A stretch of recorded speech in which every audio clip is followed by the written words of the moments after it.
ఒక అద్భుతమైన దేవాలయం గురించి అయితే మాట్లాడుకుందాం. చెట్టు తొర్రలో స్వయంభూగా వెలిసిన ఆంజనేయ స్వామి విగ్రహం. అసలు ఈ టెంపుల్ ఎక్కడ ఉంది ఏంటి అనేది ఫుల్ డీటెయిల్స్ అయితే తెలుసుకుందాం. మామూలుగా ఆంజనేయ స్వామిని చూస్తేనే కొండంత అండగా అనిపిస్తారు. నేను ఎప్పుడూ చెప్తాను, నేను ఈ టెంపుల్కి వెళ్ళినప్పుడు ఆంజనేయ స్వామి విగ్రహం చూడగానే బాడీ అంతా గూస్ బంప్స్ వచ్చేసినాయి. అద్భుతమైన దేవాలయం. ఇది ఎక్కడ ఉంది ఏంటి అనేది ఫుల్ డీటెయిల్స్ మనం వీడియోలో చూసుకుందాము. ద్వారకా తిరుమల, చిన్న తిరుపతి అంటే అందరికీ తెలుసు కదా. చిన్న తిరుపతి నుంచి 15 కిలోమీటర్ల దూరంలో ఈ దేవాలయం అయితే ఉంది. వెళ్ళే దారిలో మొత్తం బంతిపూల తోటలు, చామంతి తోటలు చాలా ఎక్కువ ఉంటాయి. సో అది నచ్చి నేను వీడియో తీశాను. బంతిపూలు ఇక్కడ చాలా ఎక్కువ కాసినాయి. డైరెక్ట్గా మనం వెళ్ళి కొనుక్కోవడం వల్ల ఏమో కేజీల లెక్కన అమ్ముతున్నారు. చాలా తక్కువ రేట్లుగానే ఉన్నాయి. చాలా అంటే చాలా కాదు, బడ్జెట్ ఫ్రెండ్లీగా ఉన్నాయి బయట కంపేర్ రేట్లతో పోల్చుకుంటే. అండ్ ఇక్కడ అయితే మొత్తం బంతిపూలు కోసేసి తూకాల లెక్కన చేసి అయితే అమ్ముతున్నారు. నేను ఇది చూసిన వెంటనే చాలా హ్యాపీగా అనిపించింది. సో మనం చిన్న తిరుపతి నుండి ఆంజనేయ స్వామి గుడికి వెళ్ళే దారులు కూడా చాలా బాగుంటాయి. పచ్చని పొలాలతో, పూల మొక్కలతో, అవన్నీ కూడా మనకి చాలా పీస్ఫుల్గా కూడా అనిపిస్తుంది. ఇంకా టెంపుల్కి వెళ్ళిన తర్వాత అయితే ఇంకా అసలు నాకు మాటలే రాలేదు. అసలు ఆంజనేయ స్వామిని చూసి దర్శనం చేసుకున్న తర్వాత మనసంతా చాలా ప్రశాంతంగా అనిపించింది. నేను చెప్తున్నా ఇంకా ఈ దేవాలయం డీటెయిల్స్లోకి అయితే వచ్చేద్దాము. శ్రీ మధ్య ఆంజనేయ స్వామి దేవాలయం. ఇది మన పశ్చిమ గోదావరి జిల్లాలో జంగారెడ్డిగూడెం మండలం గురవాయిగూడ గ్రామంలో ఉంది. మనకైతే చిన్న తిరుపతికి చాలామంది ఫ్రీక్వెంట్గా వెళ్తాం కదా. వెళ్ళినప్పుడు 15 కిలోమీటర్ల దూరంలో ఉన్న శ్రీ మధ్య ఆంజనేయ స్వామి టెంపుల్ని అయితే కంపల్సరీ విజిట్ చేయండి. చాలా ఫేమస్ టెంపుల్ అసలు. ఇంక ఈ దేవాలయంలోకి వెళ్తున్నప్పుడే చుట్టూ పంట పొలాలు చూడండి ఎంత పీస్ఫుల్గా ఉన్నాయో. మనం ఈ ఆలయంలో ఆంజనేయ స్వామి విగ్రహం తెల్ల మద్ది చెట్టు తొర్రలో స్వయంభూగా వెలిసి ఉంటుందన్నమాట. అది ఎలా అంటే చెట్టు తొర్రలో ఆంజనేయ స్వామి విగ్రహం ఉంటుంది. పురాణ కథల ప్రకారం ఎలా అంటే లంకలో హనుమంతుడి పరాక్రమాన్ని చూసి రావణాసురుడి సైన్యంలో మద్యుడు అనే అసురుడు హనుమంతుడికి భక్తుడయ్యారంట.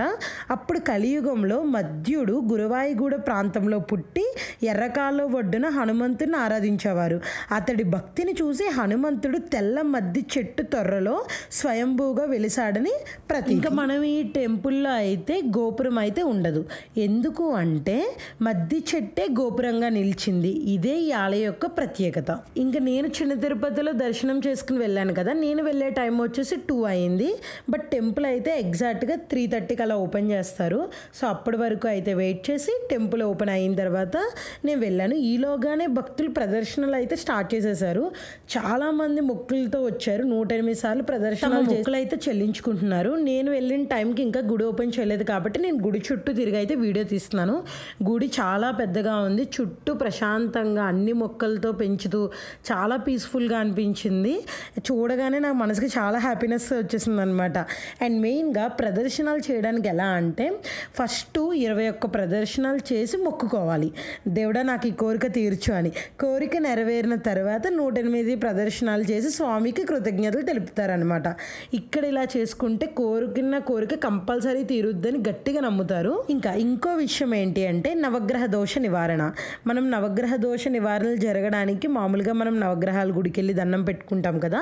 అలానే ఈ ఆలయంలో ఆంజనేయ స్వామిని పూజించడం ద్వారా శని, రాహుకేతువులు వంటి నవగ్రహ దోషాలు తొలగిపోతాయని భక్తులకి గట్టి నమ్మకం. మీకు ఎగ్జాక్ట్గా అంటే చిన్న తిరుపతి నుంచి ఎన్ని కిలోమీటర్స్ ఉంటుందో చెప్పాను కదా. అలాగే ఏలూరు నుండి వెళ్ళే వాళ్ళకి ఏలూరు కూడా దగ్గరే 50 కిలోమీటర్ల దూరంలో ఉంటుంది. అండ్ బస్సు ఫెసిలిటీ అయితే ఉంటుంది. రాజమండ్రి నుంచి అయితే 70 కిలోమీటర్ల దూరంలో ఉంటుంది అనమాట ఈ టెంపుల్ వచ్చేసి. చూడండి చుట్టూ ఎంత ప్రశాంతంగా ఉందో. ఎటు చూసినా పొలాలే.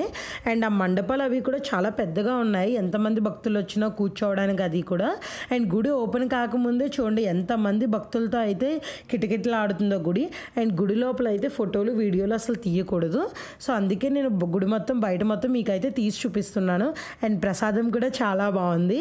అండ్ దర్శనానికి అయితే టికెట్ అమౌంట్ కూడా ఎక్కువేం కాదు. 15 రూపాయలు, 20 రూపాయలు ఆ బడ్జెట్లోనే ఉన్నాయి. గుడి ఓపెన్ అయిన వెంటనే ఆంజనేయ స్వామికి అయితే దండం పెట్టుకుని అయితే వచ్చేసాము. మీకు ఇంకొకటి చెప్తాను. మన గుడి లోపలికి వెళ్ళినప్పుడు మీకు చెప్పాను కదా ఆల్రెడీ చెట్టు త్వరలో ఆంజనేయ స్వామి ఉంటారు అని చెప్పి. మీకు గుడి లోపలికంటా వెళ్ళనిస్తారు. అంటే మామూలుగా మన ఆంజనేయ స్వామి విగ్రహం ఉన్నప్పుడు గర్భగుడిలోకి వెళ్ళం కదా. ఇలా కాకుండా మనకు డైరెక్ట్గా లోపలికి ఎలా చేస్తారు. మనము ఆ చెట్టు చుట్టూ కూడా తిరిగి ఆంజనేయ స్వామికి మనస్ఫూర్తిగా దండం పెట్టుకోవచ్చు. సో నేనైతే అలానే దండం పెట్టుకుని వచ్చాను. నేనైతే చాలా హ్యాపీ అసలు. ఇంకా మొత్తం దర్శనం అయిపోయిన తర్వాత రిటర్న్ వస్తుంటుంటే చూడండి ఎన్ని కోతులు ఉన్నాయో. ఇంకా అలా టెంపుల్కి వెళ్ళి ఇంకా ఇన్ని కోతులను చూసినప్పుడు నాకైతే అసలు భలే హ్యాపీగా అనిపించింది. అసలు రోడ్ అంతా కోతులే అసలు.